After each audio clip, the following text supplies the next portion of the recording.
제9호 태풍 종다리의 영향으로 전국 대부분 지역에 바람이 불고 비가 내렸습니다. 일시적으로 기온이 내려가기는 했지만 찜통더위와 열대야는 당분간 계속될 전망입니다. 맹소영 기상 칼럼니스트와 자세한 내용 알아보겠습니다. 어서 오십시오. 안녕하십니까? 안녕하세요. 네, 9호 태풍 종다리 얘기 저희 어제도 했었습니다. 이제 지나간 걸로 보이고 이로 인한 피해 상황부터 저희 좀 짚어볼까요? 태풍이 워낙 예. 발생할 때부터 약했고 그리고 사실 태풍으로까지 발달하지 않을 걸로 좀 예상을 했던 그런 여러 가지 상황 때문에 그래서인지 예상했던 것보다 좀 피해가 있다라고 말씀을 하시는 분들도 더러 계시지만 이거는 태풍끼리 나열을 했을 때 약한 것이지 저기압끼리 나열을 했을 때는 그래도 어느 정도 강한 저기압의 형태였다라고 보시면 될 텐데요.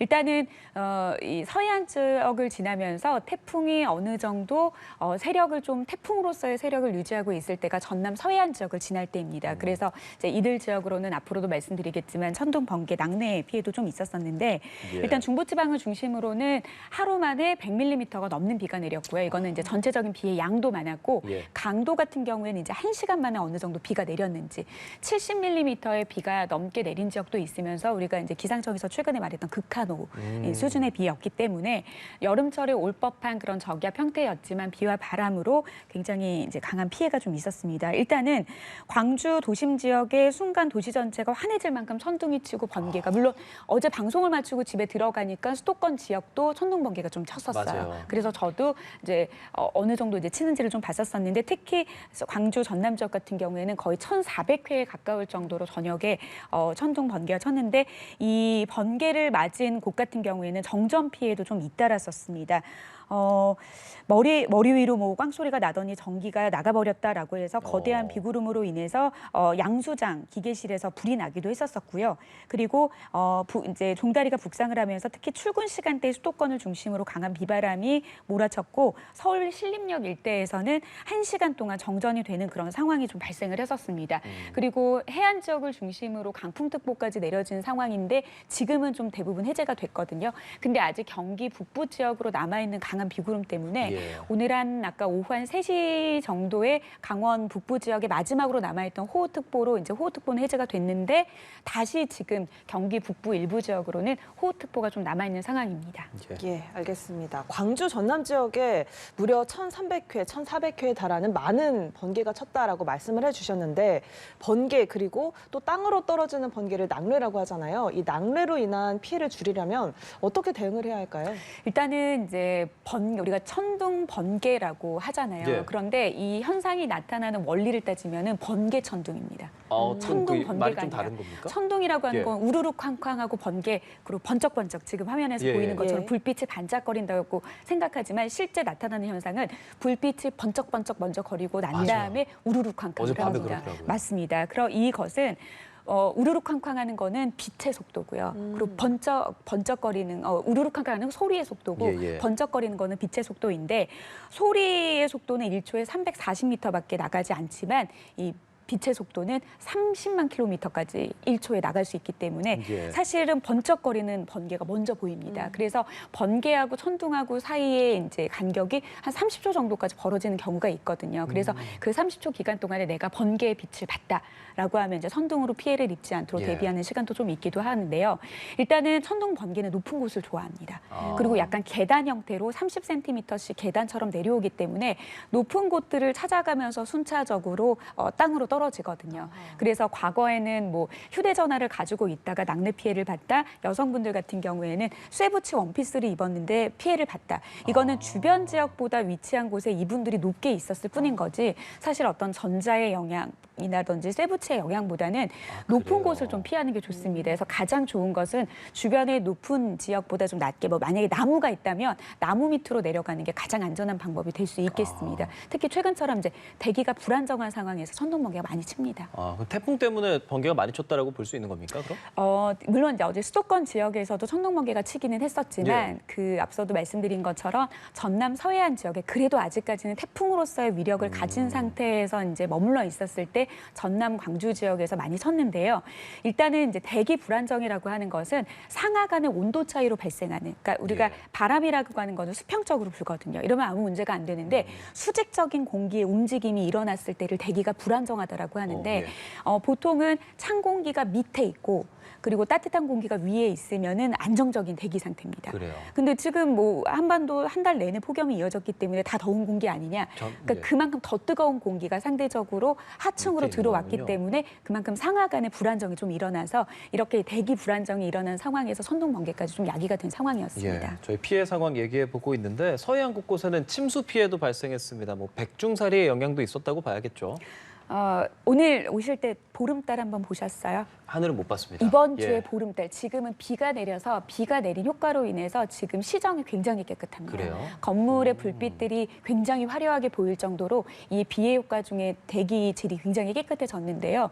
보름달이 굉장히 크면 어제보다도 좀 크더라고요. 그러니까 그 말은 즉 지구와 달의 거리가 가까워졌습니다. 그러니까 백중살이라고 하는 거는 음력 7월 한 15일을 즈음해서 아마 지금이 음력으로 한 7월 18일 정도가 되는데 보통 이제 이번 한 주 7월 20일부터 7월 23일까지가 이제 백중살이 기간이라고 해서 지구와 태양 그리고 지구와 달과 다 가까워져 있기 때문에 서로 중력에 의해서 끌어당기는 힘이 셉니다. 그러다 보니까 해수면의 높이가 특히 인천 소래포구 같은 경우에는 오늘 오전까지 9m나 높게 지금 해수면 온도가 해수면이 9m. 해수면이 올라가 있는 상태입니다. 거기에다가 뭐 태풍이 아니더라도 이 시기에 저기압에 구름이 들어오게 되면은 이미 높아진 해수면 높이에서 저기압은 결국엔 상승 기류거든요.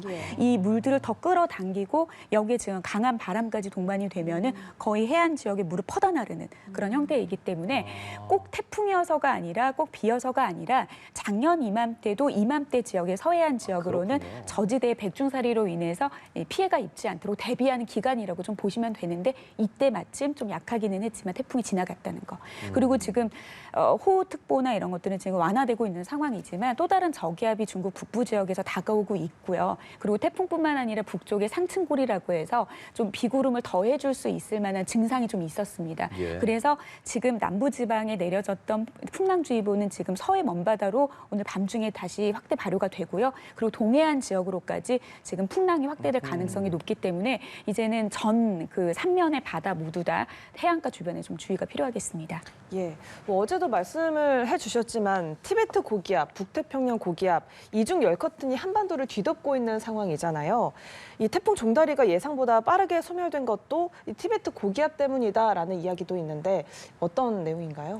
태풍이 견고하게 발달을 하게 되려면 하층에서부터 굉장히 10km 이상의 높은 태풍 벽이 만들어야 됩니다. 예. 그래서 강한 그 고층까지 상승 기류가 발생을 하고 또 다시 하강하고 상승하고 하강하는 그 과정 안에서 예. 태풍의 구조를 잘 들여다보면 마치 장미꽃과 같습니다. 장미꽃을 위해서 들여다보는 것처럼 꽃잎이 하나하나 중심을 향해서 감싸고 있는 예. 것처럼 태풍의 눈을 중심으로 이렇게 꽃잎의 형태로 발달되는 태풍은 굉장히 강한 태풍인데요. 예. 이런 태풍은 하층에서 상승하려고 하는 그 기류가 상층에서 뭔가의 그 공기를 빨아들일 수 있을 만한 견고한 구조를 만들어줘야 되는데 티베트 고기압이잖아요. 예. 예. 기압을 눌러주는 형태이기 때문에 반대로 이 하층에서는 종다리가 상승을 하려고 하는데 그보다 더 높은 곳에서는 티베트 고기압이 누르고 있군요. 공기를 누르고 있기 때문에 좀 크게 발달하지 못했던 것도 원인으로 볼 수 있고요.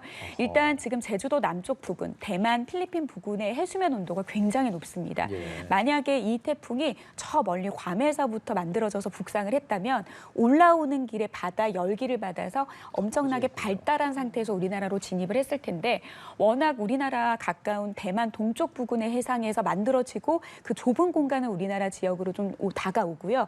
내륙으로 태풍 형태, 태풍의 조건이었을 때 상륙은 안 했지만 일단 이 지면 마찰이라고 하면은 그거랑 똑같습니다.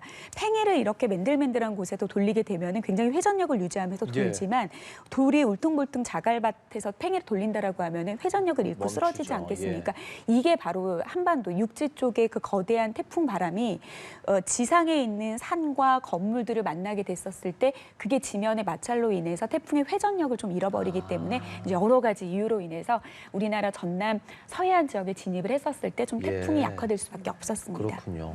태풍의 경로도 좀 살펴보고 싶은데 이게 북동쪽으로 휘는 게 아니라 북진하는 그런 태풍들이 늘고 있다라는 기사들도 봤습니다. 이거는 좀 어떻게 해석을 해야 합니까? 이거는 사실 지구 온난화로 인해서 북진을 한다 이렇게 보기에는 조금 어렵습니다. 그래요? 그러니까 태풍의 경로를 결정짓는 것은 사실 여러 가지 요인에 있어서입니다. 뭐 태풍의 속도가 빨라지게 되는 것은 이제 우리나라 보통 중위도 상봉에서 부는 거대한 바람 제트기류가 이 태풍을 끌어당기게 되기 때문에 중위도권에서는 태풍의 이동 속도가 또 빨라지기 마련이거든요. 예. 근데 그 태풍의 가장자리를 결정하는 가장 대표적인 원인 중에 하나가 북태평양 고기압 가장자리. 그러니까 북태평양 고기압이라고 하는 거는 이렇게 태평양 쪽에 중심을 둔 덥고 습한 공기 덩어리의 가장자리라고 좀 보시면 될 것 같은데요. 결국에는 이렇게 서해상으로 북진을 했다라고 하는 것은 그 지금 태풍이 지나가는, 그러니까 태풍이 태풍으로서 이름표를 떼고 저기압이 됐을 때 가는 그 경로를 싹 그려다 보면은 요 가장자리로 우리나라 한반도의 덥고 습한 공기가 이렇게 뒤덮여 있구나라고 추측을 할 수 있을 만큼 지금 이번 상황에서는 덥고 습한 공기의 위치가 이렇게 형성이 되어 있고 이 형성된 위치로 인해서 태풍이 지나갔다라고 보시면 될 것 같습니다. 그게 그냥 일종의 현상 정도로 볼 수 있는 걸 것 같고 그러면 뭐 이번에 좀 더위를 몰고 왔다는 것도 과거와 다르다라는 표현들을 많이 하던데 그 부분에서는 어떻게 생각하세요? 더위 당연히 몰고 올 수밖에 없습니다. 태풍은 오지 않았으면 좋겠죠. 그런데 태풍이 발생을 하지 않는 것도 어마무시한 기후변화고 이상이변입니다. 기상이변입니다.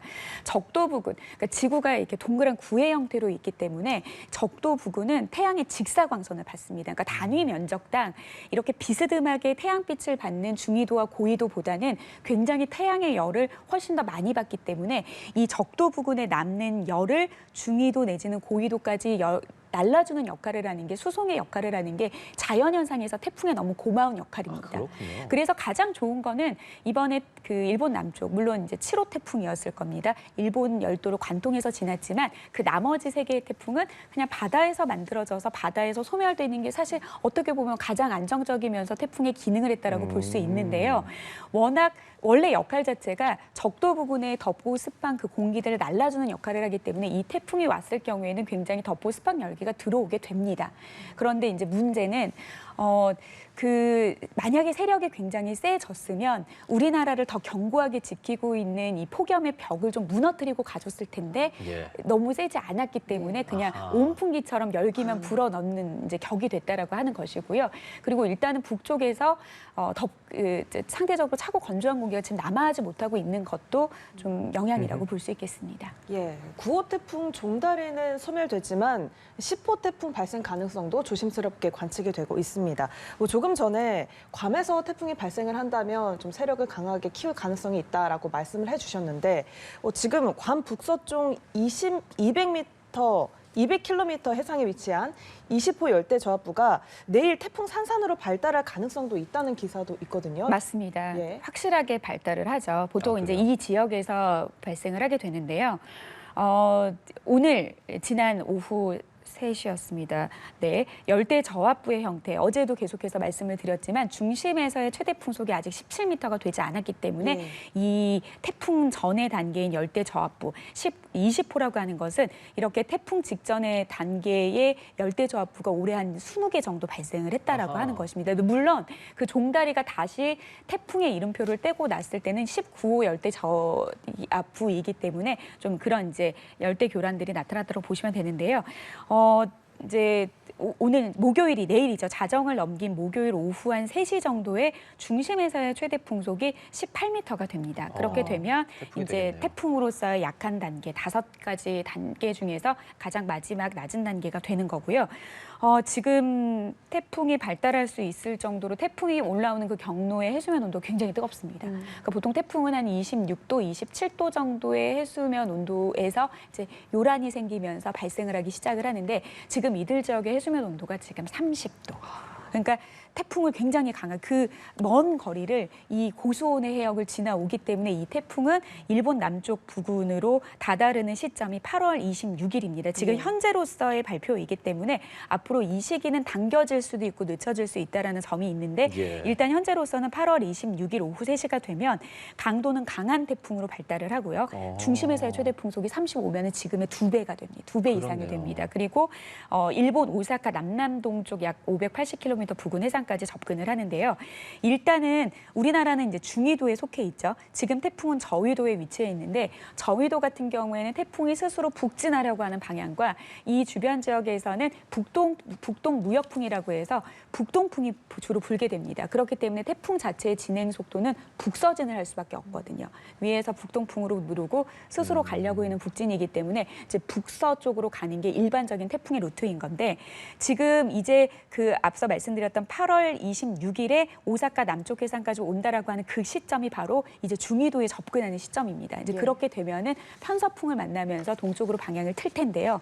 이게 일본 쪽으로 어느 정도 틀지 아니면은 그대로 일본 열도를 지나서 우리나라로 향할지는 폭염하고도 연관이 있습니다. 우리나라를 뒤덮고 있는 북태평양 고기압의 가장자리와 그 고기압의 뜨거운 정도의 세력이 어떻게 되느냐에 따라서 이 태풍이 이 더운 공기를 뚫느냐 아니면 피해가느냐의 결정이 좀 될 것으로 보입니다. 네, 태풍 발달되는 상황 잘 지켜봐야 할 것 같고 아무래도 많은 시청자분들께서는 2022년이었죠. 흰남노 좀 피해가 있었기 때문에 그 태풍을 기억하시는 분들이 많을 것 같아요. 기사에 따르면 그 정도 급의 태풍이 한 2, 3년마다 우리나라에 올 수 있다라는 내용들이 담겨져 있던데 전문가로서 이 내용 어떻게 보셨는지요? 충분히 가능하죠. 그래요? 일단은 이제 과거에 발생했던 태풍 자료와 앞으로 이런 이제 기후 변화, 그러니까 즉 지구의 이상 기온, 이상 기체, 예. 지구의 기온을 잡아둘 수 있을 만한 이상 기체가 지금부터 뭐 CO2의 발생을 단계별로 노출을 시켰을 때 그런 가상의 시나리오를 바탕으로 발표를 한 건데요. 국내 포스텍 연구소에서 결과를 발표를 했습니다. 앞으로 전국적으로 1조 7,300억 원에 달하는 경제적 피해가 발생했던 흰남노와 같은 그런 비슷한 강도의 태풍이 2030년에는 5년 주기로 발생할 가능성이 높고 그리고 2050년대에는 2년에서 3년마다 발생할 가능성이 굉장히 높다라고 이제 발표를 했는데요.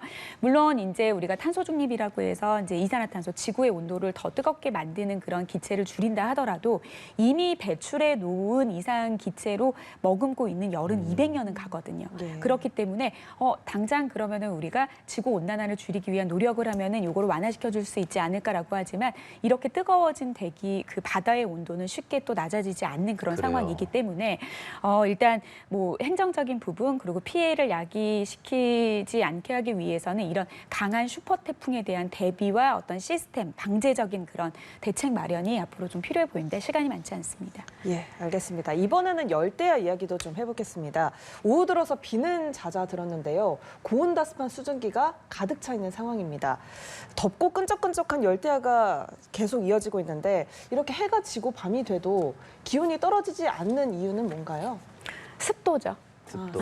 습도가 높기 때문에 보통 기본적으로 밤이 되면 기온이 떨어지는 것은 결국에는 해가 지는 거잖아요. 예. 그렇죠. 낮 동안에는 태양에서 받는 열로 인해서 기온이 올라간다라고 하는 것은 지면에서부터 한 1.5m 정도 떨어지는 공기층이 몇 도이냐에 따라서 이제 기온 측정을 하는 건데 이 기온의 대기의 기온이 올라가는 것은 태양으로 받은 열이 지면에 달궈지는 그 이제 일사량 혹은 일조 시간이 어느 정도냐에 따라서 낮의 기온이 올라가기 때문에 어떻게 보면 지금 낮 기온은 서울 같은 경우에는 30도 아래로 물론 체감 더위는 30도 이상으로 웃돌았지만 오늘 잠깐 29도대로 떨어진 지역들이 상당히 그래요. 많았습니다. 그 말은 낮 동안에 비구름대로 일사가 차단이 되면서 기온이 오르지는 않았는데 습도가 습도 높은 습도로 인해서 30도 이상의 체감 더위는 나타나서 지금 폭염주의보가 여전히 유지가 되고 있는 그런 상황입니다. 근데 밤이 되면은 지금 하늘도 맑기 때문에 지구 스스로가 밖으로 내보내는 그런 이제는 지구 자체가 열을 내보내는 작용을 밤에는 좀 하거든요. 일사가 차단되는 것도 있기도 하지만 그런데 이제 높은 습도는 낮에 받았던 열을 보존하는 역할을 하게 됩니다. 그렇기 때문에 습도가 높기 때문에 이 높은 습도로 인해서 아무리 그 지구 자체에서 스스로 받았던 열을 방출하려 하더라도 이 높은 습도로 인해서 지금 밤 기온도 떨어지지 않는 겁니다. 지난 밤도 태풍의 구름이 들어왔는데도 불구하고 서울 27.1도 등으로 7월 21일 이후에 31일째. 근데 오늘 기상청이 이제 내일 아침 최저 기온, 즉 오늘 오후 6시, 지난 오후 6시 1분부터 다가올 내일 아침에 9시까지 25도 아래로 떨어지지 않으면 이제 32일째 열대야의 연장 기간이 되기는 하거든요. 예. 근데 내일도 지금 기상청의 예보로 따르면은 서울의 그 아침 최저 기온을 한 27도로 지금 보고 있는 그런 상황인 그래도 거거든요. 열대야겠네요. 그래서 열대야가 계속될 가능성이 좀 높습니다. 서울 31일, 인천 29일, 제주는 37일. 물론 뭐 부산은 26일로 멈추기는 했습니다만 전국적으로 정말 열대야 언제까지 갈까라는 생각을 계속하게 됩니다. 물론 뭐 저희가 지금으로서 언제까지다라고 얘기할 수는 없겠지만 좀 어떤 마음가짐으로 이 밤더위를 좀 대해야 할까요? 이제는 내일 또 추가적으로 비구름이 들어오게 되면은 이 강도에 따라서 기온은 뭐 열대야가 끊길 수는 있습니다. 예. 근데 이제 이미 기록은 세웠습니다. 그러니까